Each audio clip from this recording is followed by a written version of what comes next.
మీకు నిజం చెప్పిన ఫ్రెండ్స్, ఈ రోజుల్లో మనుషులు ఎలా ఉన్నారో చెప్పనా, ఒక బ్లూటూత్లా మారిపోయారు అనమాట. మనం దగ్గరలో ఉంటే మనకు కనెక్ట్ అయ్యి ఉంటారు, మనం దూరంగా వెళ్తే వాళ్ళకి దగ్గర ఎవరుంటే వాళ్ళకి కనెక్ట్ అయ్యి ఉంటారు. ఇతరులు తప్పు చేస్తే నీతులు చెప్తాం, అదే మనం తప్పు చేస్తే సాకులు చెప్తాం. అదే కదండి నేటి తరానికి ఉన్నటువంటి జబ్బు. అవును కదా. ఎలా ఉన్నావు, బాగున్నావా అని మీ అమ్మ నాన్న మాత్రమే అడుగుతారు, ఇంకెవ్వరు అడగరు. ఒకవేళ అడిగారే అనుకోండి, బాగా ఆలోచించుకోండి, గుర్తుపెట్టుకోండి, మీతో వాళ్ళకి ఏదో అవసరం ఉందనే. మీ జేబు నిండా డబ్బుంటే మీ జాతకంలో శని ఉన్న మిమ్మల్ని ఏమీ చేయలేదు. కాబట్టి డబ్బు సంపాదించడం, కష్టపడడం మాత్రం అస్సలు మానకండి. అవును కదండి. వేర్లు బలంగా లేకపోతే ఎంత పెద్ద వృక్షమైనా సరే నేల కొరిగిపోతుంది. అలాగే తల్లిదండ్రులు పట్టించుకోకపోతే బిడ్డలు చల్లా చెదరైపోతారు. సో పిల్లలు పుట్టిన దగ్గర నుంచి వాళ్ళు ఎదుగుతూ వాళ్ళ జీవితం కొనసాగుతూ ఉన్నా సరే తల్లిదండ్రులు ఎంతో కష్టపడతారు. వాళ్ళని వాళ్ళు మర్చిపోయి బిడ్డల కోసం ఎంతో కష్టపడుతూ ఉంటారు. సో అలాంటి తల్లిదండ్రిని జాగ్రత్తగా చూసుకోవడం మనందరి బాధ్యత. అవును కదండి. బలము లేదనో, గుణము లేదనో, లేదనుకుంటే డబ్బు లేదనో ఎవరిని కూడా తక్కువ అంచనా వేయకండి. ఎవరు ఏంటననేది కాలమే నిర్ణయిస్తుంది.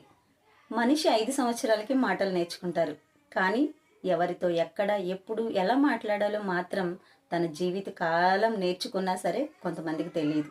అవును కదండి. మంచి కూడా మంచినీళ్ళు లాంటివే. అవసరమైన వాళ్ళకి ఇస్తే వినియోగించుకుంటారు, అదే అవసరం లేని వాళ్ళకి ఇచ్చేమనుకోండి సో మురికి చేసేస్తారు. అవును కదండి. నువ్వు ప్రశాంతంగా బ్రతకాలి అని అనుకుంటున్నారా అండి? అలాగైతే ఎదుటోళ్ళను మార్చాలి, నేను మారుస్తాను అని మాత్రం అనుకోకండి. ఎందుకంటే మీరే ముందు మారాలి. ఫర్ ఎగ్జాంపుల్, రోడ్డు మీద రాళ్ళు ఉన్నాయనుకోండి, మనం చెప్పులేసుకొని నడవాలి. అంతేగాని రోడ్డంతా చదును చేసేస్తాను, రోడ్డంతా మెత్తగా చేసేస్తానంటే కుదురుతుందా? మనమే మారాలి. అవును కదండి. నేటి ఈ సమాజంలో కట్టుకథలు చెప్పే వాళ్ళు మాత్రమే రాజ్యాలు ఏలుతున్నారు, నీతిగా ఉండేవాళ్ళు కాదండోయ్. గుర్తుపెట్టుకొని మసులుకోండి. ఓకేనండి. కట్టుకథలు చెప్పేవాళ్ళు మాత్రమే నేటి ఈ సమాజాన్ని ఏలుతున్నారు, నిజాలు చెప్పేవాళ్ళు కాదు. ఎందుకంటే కట్టుకథలకు ఉన్నటువంటి విలువ నిజాలు చెప్పే వాళ్ళకి మాత్రం ఉండట్లేదు. అవును కదండి. మీరు జీవితంలో సెటిల్ అవ్వాలి అని అనుకుంటున్నారా? అలాగైతే 100 మంది చెప్పిన 100 పనులు చేయకండి. ఒకే పనిని 100 సార్లు ఖచ్చితంగా చేయండి, మీరు ఖచ్చితంగా సక్సెస్ సాధిస్తారు. అవును కదండి. పడిపోతే పగిలిపోయే ఫోన్కి అంత విలువ ఉన్నప్పుడు మరి బంధాలకి ఇంకెంత విలువ ఉండాలి? చిన్న చిన్న దెబ్బలాటలకి, చిన్న చిన్న మనస్పర్ధలకి బంధాలని దూరం చేసుకోకండి. అవును కదండి. కటిక కష్టాలు కళ్ళ ముందు ఉన్నా నవ్వడం తెలిసిన వాడు మాత్రమే సంతోషంగా ఉండగలడు. అవును కదండి. బంగారం మీద ఎంత బురద చల్లినా, ఎన్ని మరకలు అంటుకున్నా దానికి ఉన్న విలువ తగ్గనే తగ్గదు. అవును కదా. సో నువ్వు కూడా అంతేనండి.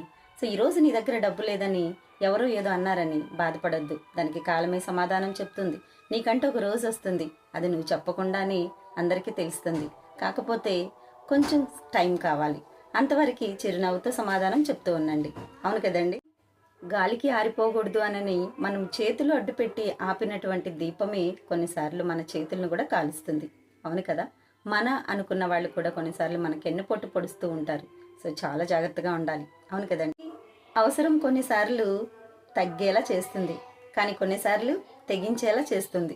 అవును కదండి. ఈ రోజుల్లో కొంతమంది ఎలా ఉన్నారో చెప్పనండి, ఎన్నో సంవత్సరాలు అనుభవం ఉన్నా సరే ఎదుటి వ్యక్తి ఎలాంటి వాళ్ళు అంచనా వేయలేకపోతున్నారు. కారణం చెప్పుడు మాటలు వినడం. చెప్పుడు మాటలు ఒకళ్ళ మీద ఒకళ్ళు చెప్తూ ఉంటే వినేసి ఓహో వాళ్ళు అలాంటి వాళ్ళు అని అనుకుంటున్నారే తప్ప అసలు నిజంగా వాళ్ళు వినింది, వాళ్ళు తెలుసుకున్నది నిజమా కాదా అని మాత్రం తెలుసుకోలేకపోతున్నారు. అది మరి ఏంటో మరి నాకు తెలియట్లేదు. కామెంట్ సెక్షన్లో అయితే పెట్టండి ప్లీజ్. మీ పర్సనల్ విషయాలు మీ దగ్గర ఉన్నంతసేపు మాత్రమే మీరు సేఫ్గా ఉంటారు. నా వాళ్ళు, నా ఫ్రెండ్స్, నా నమ్మకస్తులు అని నమ్మి మీరు వాళ్ళతో చెప్పారా, ఆ మరుక్షణమే మీ జీవితం నాశనం అవుతుంది. అవును కదండి. ఒక్కసారి గుర్తుపెట్టుకోండి. అమ్మగా ఒక్క చిన్న మాట, డబ్బుని ఎంత నలిపినా దానికి ఉన్న విలువ తగ్గదు. అవును కదా. మనం అలాగే మీరు మంచివాళ్ళైతే మన మీద ఎంతమంది ఎంత బురద చల్లినా సరే మనకున్న విలువ అస్సలు తగ్గదు. గుర్తుపెట్టుకోండి. ఒక ఇల్లు బాగుండాలి అనుకుంటే ఆ ఇంట్లో ఉన్నటువంటి తండ్రి మంచివాడు అయి ఉండాలి. సమాజం బాగుండాలంటే అధికారి బాగుండాలి. అదే మనం బాగుండాలనుకోండి, మన జీవితంలో ఒక మంచి స్నేహితుడు ఉండాలి. అప్పుడు మాత్రమే మనం హ్యాపీగా ఉండగలం. మీకు అలాంటి స్నేహితులు ఉంటే ఈ వీడియోని మీ స్నేహితులకు పంపించండి. ఓకేనండి. మీ తోటి ఆడపిల్లగా ఒక చిన్న మాట, కష్టాలకి దుఃఖాలకి భయపడిపోయి దేవుణ్ణి పూజిస్తారేమో, అలా మాత్రం చేయకండే. ఎంత కష్టం వచ్చినా ఎంత నష్టం వచ్చినా సరే ధైర్యంగా నిలబడగలిగే శక్తినిమ్మని మాత్రమే దేవుణ్ణి పూజించండి. అవును, సమయాన్ని బట్టి మన నీడే మారిపోతుంది. అలాంటిది మనతో ఉన్నటువంటి మనుషులు మారడంలో పెద్ద వింతేమి లేదు కదండి. అవును, జీవితంలో 10 మందిని బాధ పెట్టి బ్రతకడం గొప్ప కాదు, 10 మందిని సంతోషపెట్టి మీరు హ్యాపీగా బ్రతకడమే గొప్పతనం. అవునా కదండి? కామెంట్ బాక్స్లో అయితే షేర్ చేయండి ప్లీజ్. జీవితంలో వీళ్ళ నలుగురిని మాత్రం ఎప్పుడు బాధ పెట్టకండి. ఎవరో తెలుసా అండి? మీకు జన్మనిచ్చినటువంటి మీ అమ్మని, మీ ఇంట్లో తోబుట్టుగా పుట్టినటువంటి మీ ఇంటి ఆడబడుచుని, నీకు భార్యగా వచ్చినటువంటి నీ ఇల్లాలిని, అలాగే నీకు పుట్టినటువంటి గారాల పట్టి నీ కూతుర్ని. ఈ డబ్బు కన్నా అతి విలువైనది ఏంటో చెప్పనా అండి? మనశ్శాంతి. మనశ్శాంతిని అప్పుగా కూడా ఎవరు ఇవ్వలేరండి. కాబట్టి మనశ్శాంతిగా బ్రతకడం నేర్చుకోండి. మీ పక్క వాళ్ళని కూడా మనశ్శాంతిగా బ్రతకనివ్వండి. అవునండి. నమ్మి చెయ్యి పట్టుకున్నానక కడదాకా కూడా చెయ్యి వదలకూడదు. ఎందుకు తెలుసా అండి?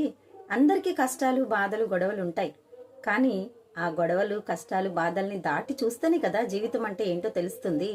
అవును కదండి. నిజమైన ప్రేమ ఇలాంటివి ఎన్నొచ్చినా సరే చెయ్యి వదలదు. ఒక ఇంటి ఆడబడుచు వాళ్ళ ఇంట్లో ఉన్న బంధాలన్నీ వదులుకొని మెట్టింట్లో అడుగు పెడుతుంది. వాళ్ళకి ఆస్తులు అంతస్తులు అన్నీ లగ్జరీ లైఫ్ ఇవ్వకపోయినా పర్వాలేదు, కానీ మీలో ఉన్నటువంటి ప్రేమను కాస్త పంచితే ఎంతో సంతోషపడుతుంది. అవును, నేను ఒక నిజం చెప్పనండి. చెయ్యికి దెబ్బ తగిలితే కన్ను ఏడుస్తుంది, కన్ను ఏడ్చినప్పుడు వచ్చిన కన్నీటిని చెయ్యి తుడుస్తుంది. దీన్ని బట్టి మీకేమర్థమైంది? కన్నేమో భార్య, చెయ్యేమో భర్త. అవును, కోపంగా మాట్లాడే వాళ్ళని నమ్మచ్చు, కానీ మనసులో ఏదో పెట్టుకుని నవ్వుతున్నట్టు నటించే వాళ్ళని మాత్రం అస్సలు నమ్మకూడదు. ఏరా, చదివితే పైకొస్తావు, కష్టపడితే పైకొస్తావు అని మన పెద్దవాళ్ళు చెప్తూ ఉంటారు కదా, అది నిజమే. కానీ కష్టంతో పాటు తెలివితేటలు, తెగింపు, ధైర్యం కూడా ఉండాలి. అలాగైతేనే ఈ సమాజంలో బ్రతకగలం, ఏదైనా సాధించగలం. అర్థమవుతుందా? శ్రద్ధగా రాసినప్పుడు చేతి రాతే మారినప్పుడు గట్టిగా శ్రమిస్తే తలరాత మారదంటారా? కామెంట్ అయితే పెట్టండి ఫ్రెండ్స్. ఎంతటి కష్టాన్నైనా భరించవచ్చు, కానీ మనవల్ని తక్కువ అంచనా వేసే వాళ్ళ వైపు మాత్రం కన్నెత్తైనా చూడకూడదు. గుర్తుంచుకోండి. మా వెనక చాలా మంది ఉన్నారు అనని మాత్రం అపోహపడకండి. ఎందుకంటే వెన్నుపోటు పొడిచేవాడు వెనక నుంచే వస్తాడు. ఎవరేమనుకుంటున్నారా అని చెప్పి మనం ఏది మొదలు పెట్టకుండా కూర్చున్నామో జీవితంలో మనం సక్సెస్ సాధించలేం. సో ఎంతమంది ఎన్ని అన్నా సరే పక్కన పెట్టేసి మీ పని మీరు స్టార్ట్ చేయండి. ఖచ్చితంగా సక్సెస్ సాధిస్తారు.